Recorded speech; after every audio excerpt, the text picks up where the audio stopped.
Welcome to Moovin and Groovin with Ellen, where I am coming to you from my favorite place, Burlington Cable Access TV. Everything is calm and cool here, and soon I'll be joined by my pal, Robert Paris, sports writer extraordinaire.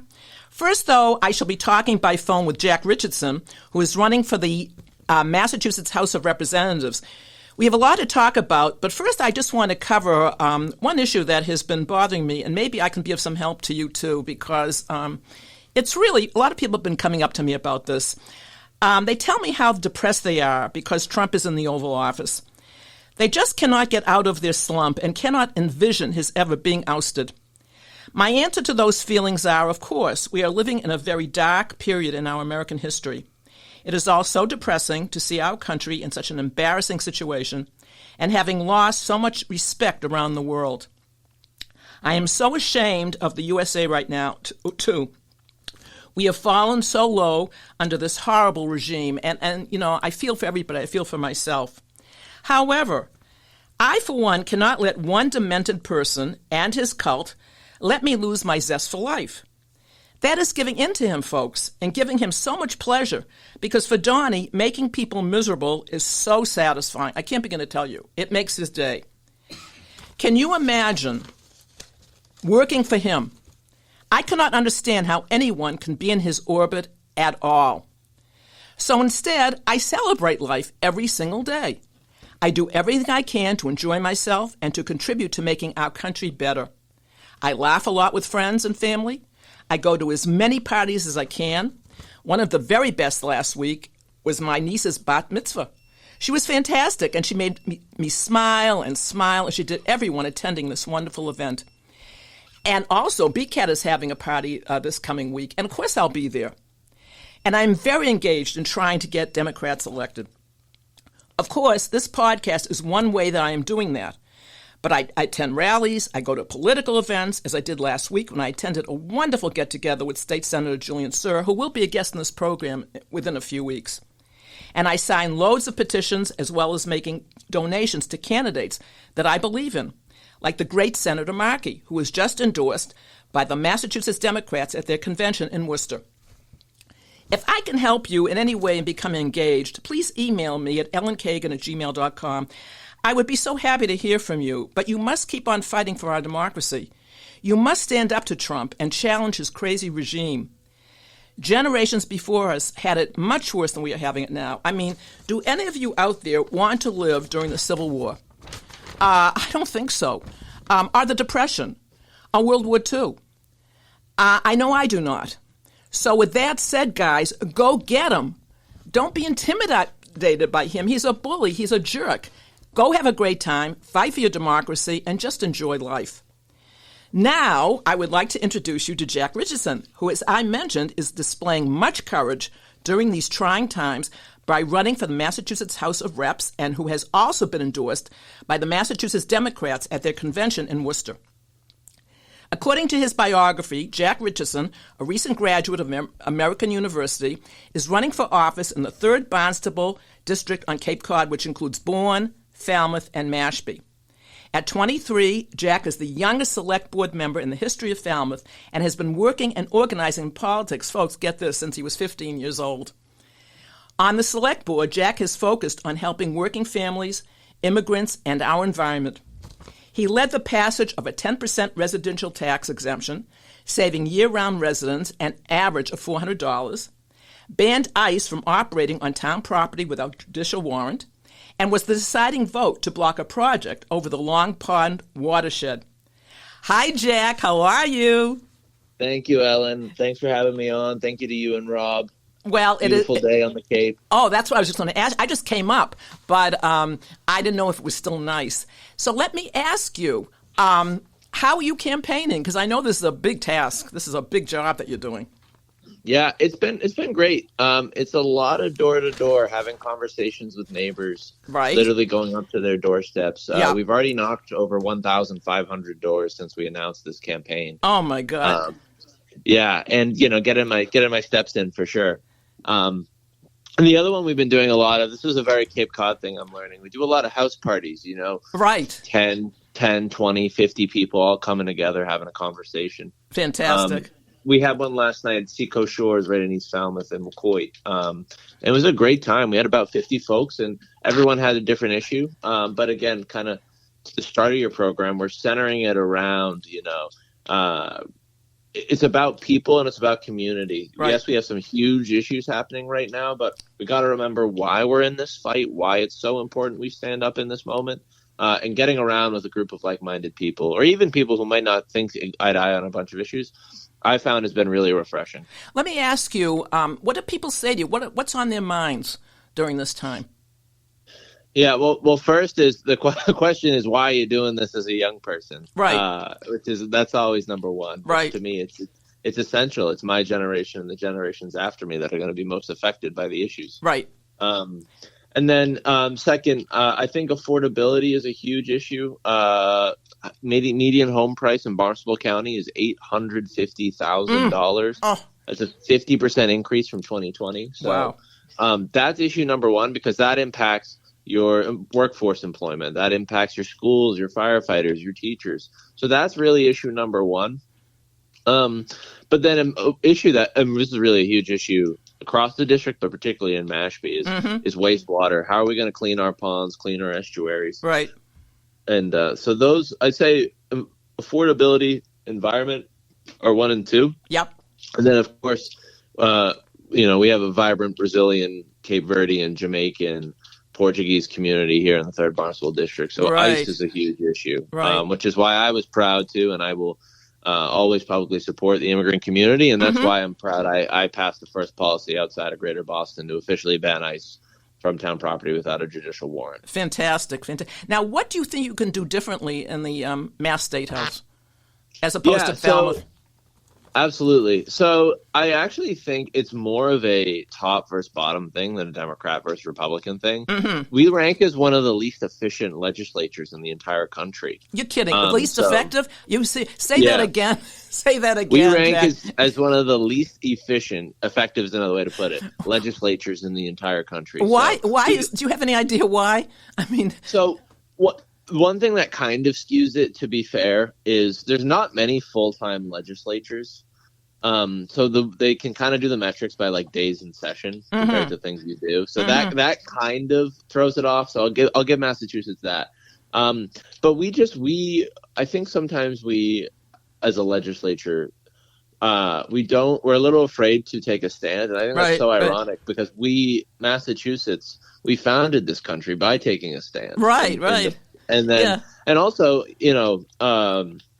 the healthcare reforms in 2000 in gay marriage, Massachusetts was the leader. Absolutely. And I think that we've lost our ways of being that leader. Yep. So I'm someone who, Democrat or Republican, I want to push Beacon Hill to do more in this moment to kind of meet the needs of our people. It's unbelievable to me you say that because it's all Democratic, basically, in the Mass State House. There are very few Republicans. Right. I'm running against one of them, but this is a Democratic state. I mean, I don't see, and especially the Cape, I just don't see it really, changing. I think that you will win, hopefully, but I do think you will. Now, let me ask you, this is something that I tell people. Why did you start in politics when you were only 15? Because I find that so interesting. Yeah, so I was in 8th grade when President Trump was elected. Mm-hmm. And I said, okay, how does this happen? So that's when I really got involved and was curious. Yeah. I remember I attended my first town hall at Cape Cod Community College with Senator Warren. Yep. And then I originally thought I was going to do more international stuff. So I did Model United Nations in high school. Had a really good time with that. But then as I was going through the process, I became more interested in domestic policy and doing stuff here. And eventually found my way working on Senator Markey's campaign. Fantastic. Yeah. And then since then I've been working on campaigns. And then so when this 1-year seat on the Falmouth Select Board opened up, I said, all right, why don't I give this a try if I see, kind of like being the guy more than behind the scenes. And it was a really good experience. So I had a lot of folks who asked me to run for the 3rd Barnstable, and I decided it was a good time in my career to do that. Great. Now, you and I have talked about Mashpee, Wakeby Lake, where I live. And what have you been, because you told me you were kind of involved with protecting the environment there, and I'm going to tell you a story how my family has been very instrumental in protecting the environment there. Didn't you say that you were very involved with Mashpee Wakeby Lake when we talked about the environment? Less so Mashpee Wakeby Lake, but the Wong Pond in Falmouth is the problems are almost identical. Okay, so, talk about that. I attended the Earth Day fair at the Tribal Government Center, and I spoke to some folks from the Save Wakeby Pond group. And the big issue with Cape Cod is we have some of the worst nitrogen polluted estuaries and ponds anywhere in the state. Yep. So what we need to do, and what I was proud to do, I was, again, as you mentioned in the intro, I was the deciding vote to block a project over Long Pond Watershed in Falmouth. And then we placed the land around the watershed into permanent conservation. So we only have so much land that's left on Cape Cod. Right. I think it's really important that we, whenever possible, in areas that have clearly and historically always been treated as nature, especially in Mashpee, when you have such a tribe present, we got to do what we can to conserve them. And I think there's a ballot initiative that actually looks to have a funding mechanism to give cities and towns and nonprofits conservation restrictions. So, well, that's a great... the reason I'm so chauvinistic about Mashpee Wakeby Lake, because its history is fantastic. 1/3 is conservation land, as you probably know, because the Lowells of Harvard bought a lot of land in Kentuit and Mashpee in the 1800s. And in 1943, and I just can't believe how lucky I am, President Lowell of Harvard, of that family, donated 279 acres to the state of Massachusetts. So when I look, I'm right on the lake, and when I look across, or anywhere, all I see are trees and foliage, and it's gorgeous. You cannot build there. Plus, my family in 1956 bought 72 acres in Pickerel Cove, which is right on Mashpee Wakeby Lake. Yep. And that was simply to preserve the environment. Because in 1956, there was no zoning in Mashpee. You could build apartment houses. And instead, my father and his cousin sold 1-acre lots to family and friends for like $1,000, $5,000, and they could pay whenever they wanted. So I'm very big in preserving not only Mashpee, but Cape Cod, because how are we dealing with the developers, Jack? And some of them are really, I have to say, so greedy. Yeah, so there's a public clip of me in one of my final select board meetings. I literally called out a developer. I said a word I can't say on air. Yeah, right.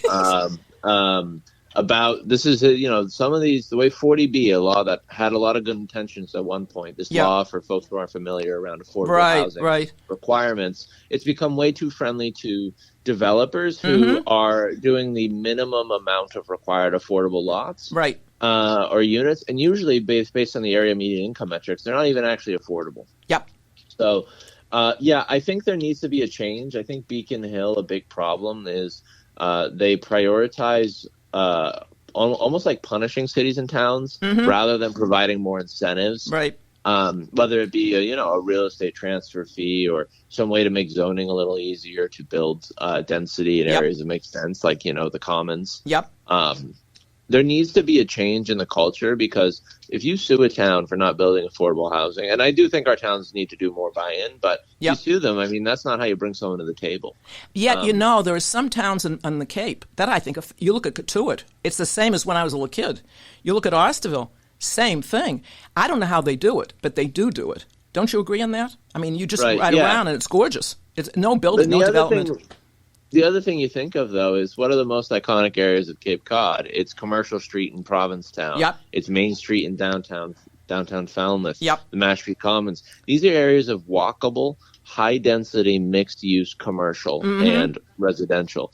I think that's the blueprint. We have some big plazas, less so in Mashpee, but definitely in Falmouth. Right. In the more outer Cape. We got some pretty big plazas that are ripe for redevelopment. Right. I think we need to look at some change in parking minimums. Because we have a lot of folks who, particularly in the senior demographic, want to move to this kind of housing. So not only are you creating people who living and buying and spending money in these businesses, but you're also generating and you're opening up by single family homes that they're selling. So it's a great way moving forward. And of course, you also have young people who want to live in these kind of housing. Absolutely, and they're leaving the Cape. I mean, leaving the Cape. Oh, yeah. That's right. Because they can't afford to live here, which is a real shame. Now, listen, we have come just about to the end of this wonderful segment, but you have a few events coming up. where can people, first of all, how can people get in touch with you if they want to come to these events or help you in this campaign? You want to give out your email? Yeah, thank you. jack@jackprichardson.com is where you can find me everywhere. jackprichardson.com is my website. We post our events publicly there, as well as, you can get in contact with me either through that email or used as a contact form right on the website. Okay. And yeah, so we got a volunteer thing if folks are, interested in the campaign, want to learn more. If you want to learn and kind of meet your neighbors and go door to door, if you're more the phone banking type, every little bit helps in this race. Right. And I'm a Democrat who's running against one of the only Republicans on Cape Cod. This is one of the only pickup opportunities in Massachusetts. So if you want to be a big part of the blue wave locally where you live, join us at jackprichardson.com. Fantastic. And also, you have some events coming up. Do you want to tell the audience where they are? Sure, yeah. Yeah, I have one on Tuesday, June 30th in Treetops Village. It's going to be a fundraiser from 5:30 to 7. And then I have a cool event at a greenhouse called the Green Center over in East Falmouth. That's on Monday, the 22nd of June. Again, 5:30 to 7. So we had a great event last night in Seacoast Shores, Wacoit Peninsula. We had about 50 folks, and I'll have a Mashpee event coming up in July. I don't have the date yet, but the second I do, I'll get it to you. Fantastic. Jack, it's a pleasure to have you. I wish you the best of luck, and it was great meeting you also. We met at a caucus. In Mashpee, and I'm so glad we did and that you could come on the show. Thanks an awful lot, kiddo. Good luck. Bye now. Thank you, Ellen. Okay, here is my friend Robert Paris. Robert, how are you? I'm doing well, Ellen. And we have a lot to talk about, but before we get into it, Robert, I'm going to give a critique of the Boston Marriott in Newton, where I had the worst experience of my life at a hotel. Are you ready to hear this, Robert? I'm ready. Okay.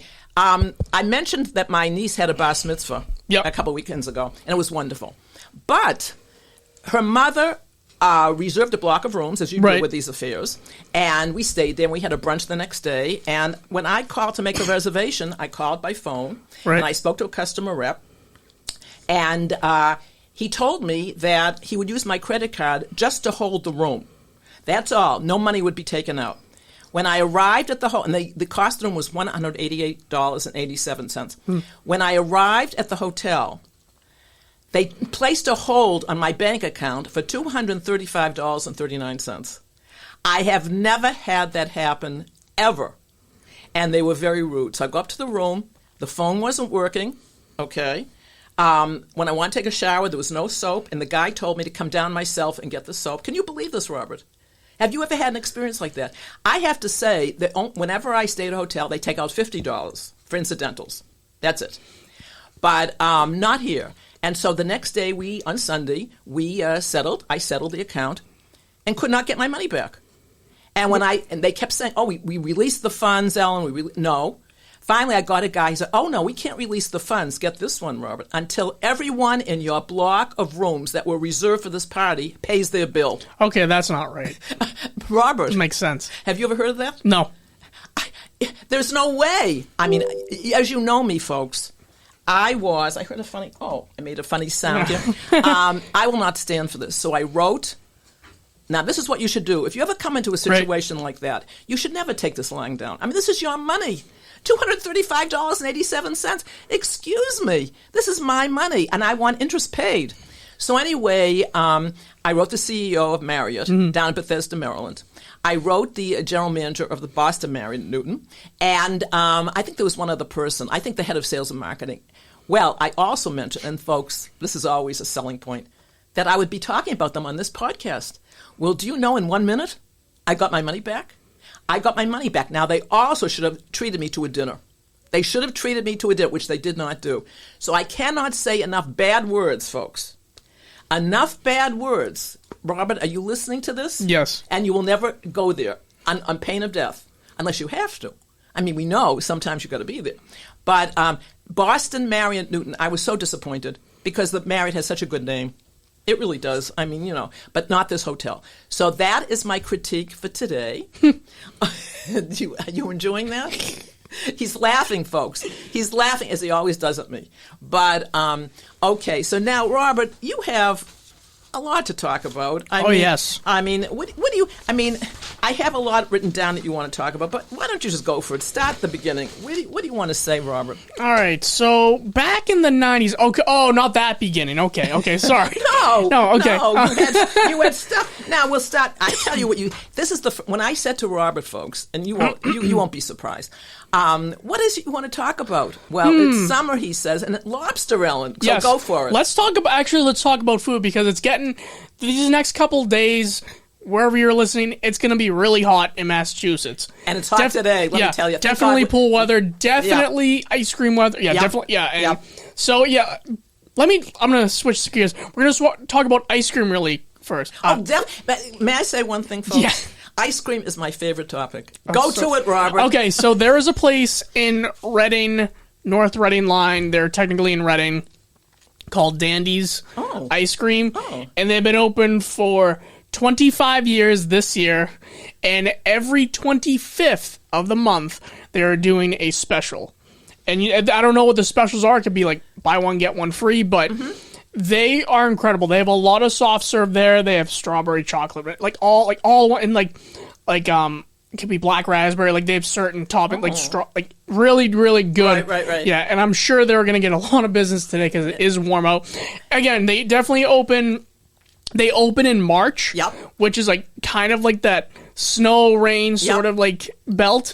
But then right now is just like they have their summer hours going and they're gonna start booming, and they always do. Like there's always a line, and there's another. So let me ask you a personal question, Robert. How many times a day do you go over there? Very rarely. I mean, really? I mean.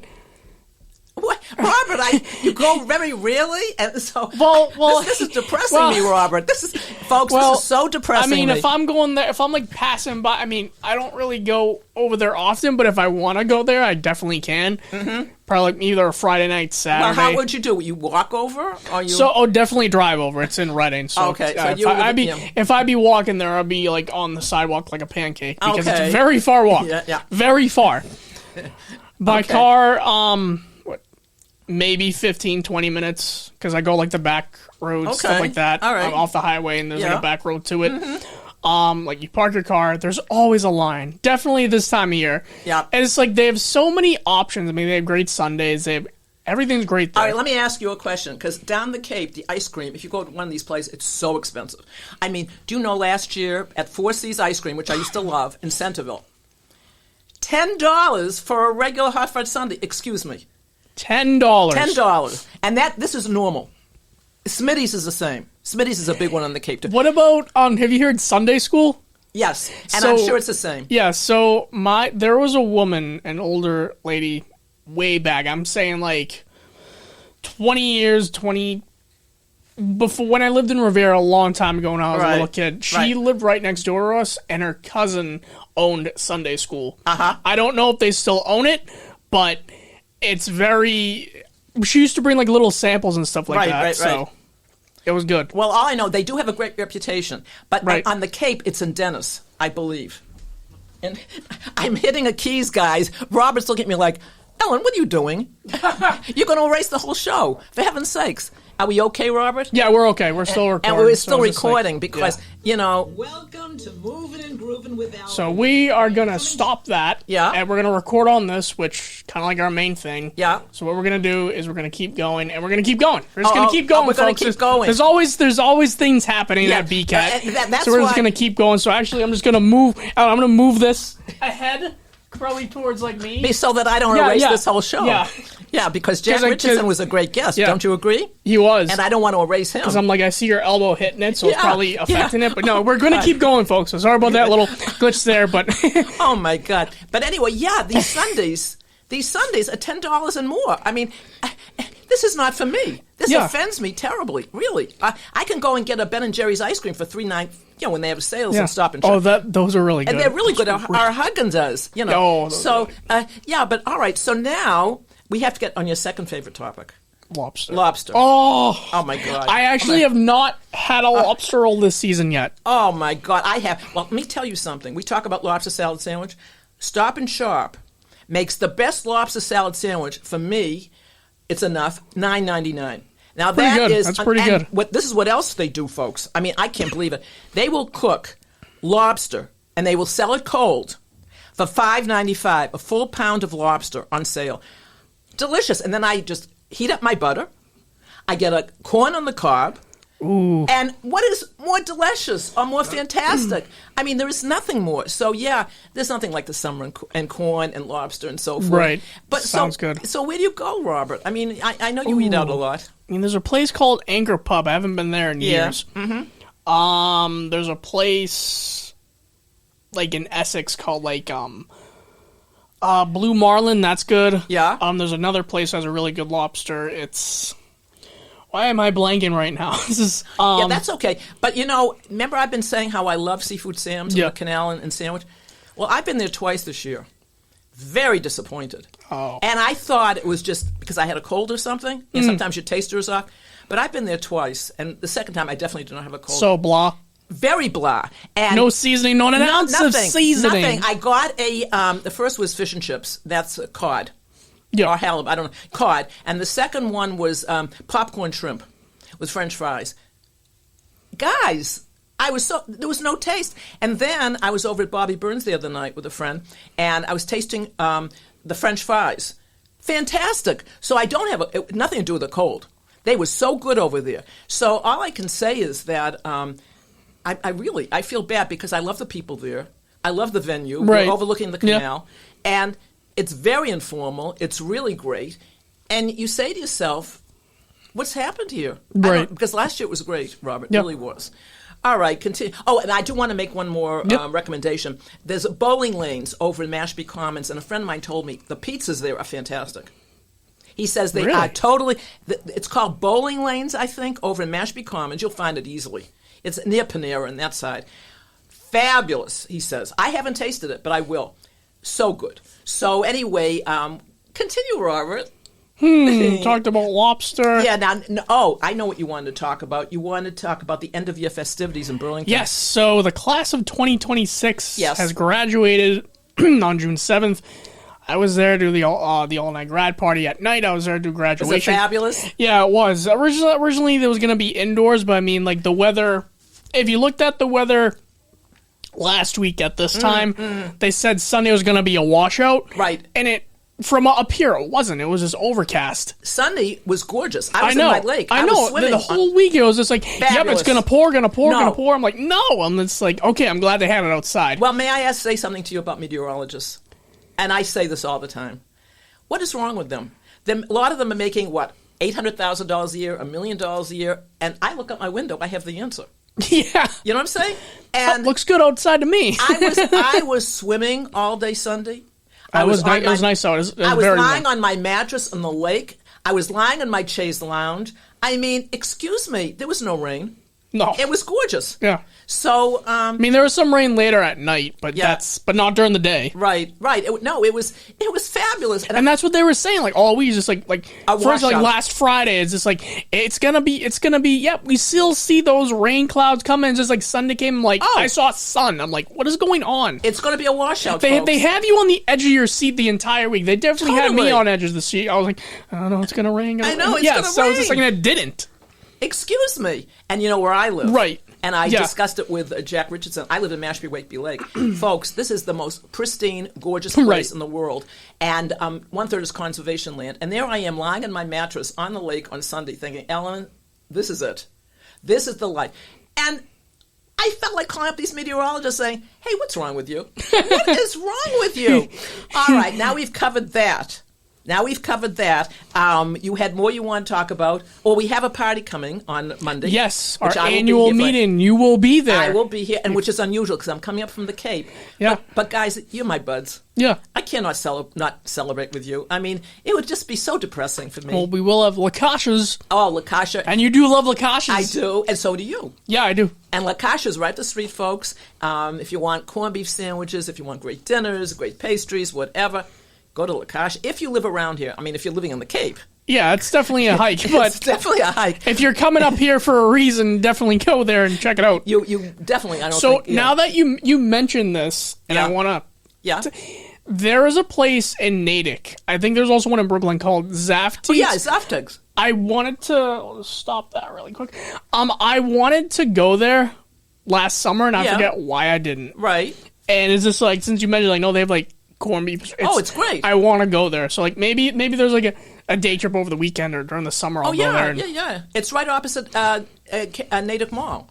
There's a mall right across where Dick's is. Yep. And it's there. It's in that mall. You got to look for it. It's right in front. Yeah, it's terrific. I highly recommend it, folks. After I don't like the Brookline one so much. I don't know why. Yeah. It's a little bit different. But the Natick one is fabulous. And another restaurant that closed this past Sunday. Oh my goodness! It's in Cambridge. S&J. Oh, you told me that. What was it called? You told me that. It was a deli that closed after like 100 and something. No, you mentioned that to me. I think last time. S&J, something like that. Yeah. And like they were on the Phantom, right. And they were showing them like, oh, look at this menu. I'm like, right, go there. Right. Oh, and then they say like a big giant like message that says like, we want to appreciate all our customers after 100 something years. Right. I'm like, we'll be closing June. I'm like, wow, okay. So it's like. Oh, but that's I hate it when delis close because the only when I lived in Brookline, Reuben's was right down the street, was fabulous, but that's gone. That's gone. Then there was one in Washington Square, the B&D Deli, which was fabulous. Gone. There used to be one in Revere. It's not. I forget if it's still there. It's called the Barn Car Wash. It's always been a car wash since I've known it. Yeah. But way before that, it was called the Barn Deli. Right. I mean, the only place to get really good deli now is New York City, Manhattan. Yeah. If you go out of town, I want to go to Second Ave Deli. And I haven't been there. It's in New York. Yeah. I used to go to the Carnegie Deli. Yeah. Yeah. It's like, I know it's like a coat, like a real, like a... What's the cross street, do you know? Ooh. Second Ave, because Second Ave goes all the way. It's probably Second Ave at a certain place. Yeah. But, no, I miss that kind of food. You cannot get, and you certainly can't get it on the Cape. No. We are kind of running out of time. Yeah, we are. But is there any more you want? Now, listen, this is what else you said. The upcoming World Cup traffic. You wanted to cover that, and then we're going to close. Yeah. Okay, so the World Cup is coming up. The USA is in it. They're going to play at Gillette, but now they're naming it Boston Stadium because people from around the world definitely are seeing whoever they're playing. Right. MetLife Stadium, that's being called New York Stadium. Yep. They're literally naming it after the cities. It's like Boston, even though it's at Gillette. Yep. It's just like they're renaming all these things. Like we know where it's at, but it's just like for people coming out of like wherever they're this country or a different country or from this, you know what I mean? Like Boston Stadium, even, and they covered it up. Like they covered up Gillette. So it's just like. Well, it's going to be crowded. I know my brother-in-law is going to 2. He's going? He's going to 2 World Cup games. And I know they're going to have games outside the Boston City Hall, like a big screen. Right. But it's just like, if you don't want to be in the crowds, it's like, I definitely want to watch it at home. I mean, it's going to be on the channels. It's going to be... Robert, you could never find me down these places. Yeah. Now, it's too crowded. The last thing I want to talk about, because this made me so happy. Guys... Trump at the Knicks the other night. Oh, I saw that, and he got booed. Total he got booed. The guy, first of all, should not have been there. Yeah. He ruined so many people's parties. So they had... I watched the clip. So fabulous, guys. It was like, they had the national anthem, they showed the flag, all of a sudden they're showing him whatever he's doing. Yeah. And you hear, woo. Oh, total. Like, it was a loud, total booing. Manhattan hates and them. then they went back to the American flag, and they're still booing. It's like, not because of that, but it's him. He's got to be gone. I cannot take it anymore. As I said in my show, you have to enjoy life. Right. But the man, as someone said to me, he's a racist, rapist, pedophile, and he's in the Oval Office. So with that, Robert, last words from you? We're heading towards summer, and I cannot wait for this weather to... It's already blossom. I still want to have my first lobster on. I can't wait for that. Folks... Go have your first lobster if you haven't had it already. And it's great being with you. We'll be back next month. All right, see you then. Bye now.